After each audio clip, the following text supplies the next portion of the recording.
ప్రపంచ వ్యాప్తంగా గుర్తింపు పొందిన ఫార్ములా ఈ రేసు నిర్వహించిన అంశంలో తనపై ఏసీబీ నమోదు చేసిన కేసుపై బీఆర్ఎస్ పార్టీ వర్కింగ్ ప్రెసిడెంట్ మాజీ మంత్రి కేటీఆర్ కీలక వ్యాఖ్యలు చేశారు.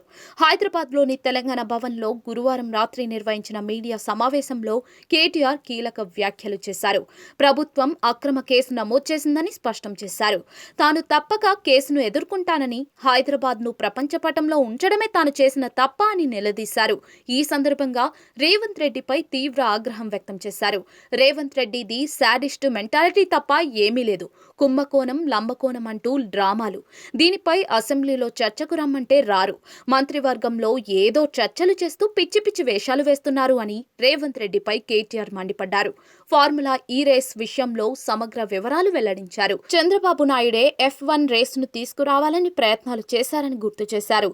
లగచర్ల రైతుల ఘటనలో అరెస్ట్ అయ్యి 37 రోజులు జైల్లో ఉండి వచ్చిన మాజీ ఎమ్మెల్యే పట్నం నరేందర్ రెడ్డికి కేటీఆర్ స్వాగతం పలికారు. లగచర్ల రైతులతో పాటు పట్నం నరేందర్ రెడ్డికి బెయిల్ లభించిన విషయం తెలిసిందే.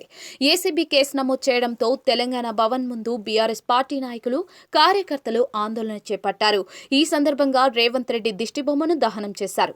రేవంత్ రెడ్డికి వ్యతిరేకంగా పెద్ద ఎత్తున నినాదాలు చేశారు. కాగా తెలంగాణ భవన్ వద్దకు భారీగా పోలీసులు మోహరించారు. కేటీఆర్ అరెస్ట్ ఏ క్షణంలోనైనా ఉంటుందని తెలుస్తోంది. ఈ నేపథ్యంలోనే అక్కడి పరిసర ప్రాంతాల్లో ఆందోళన నెలకొంది.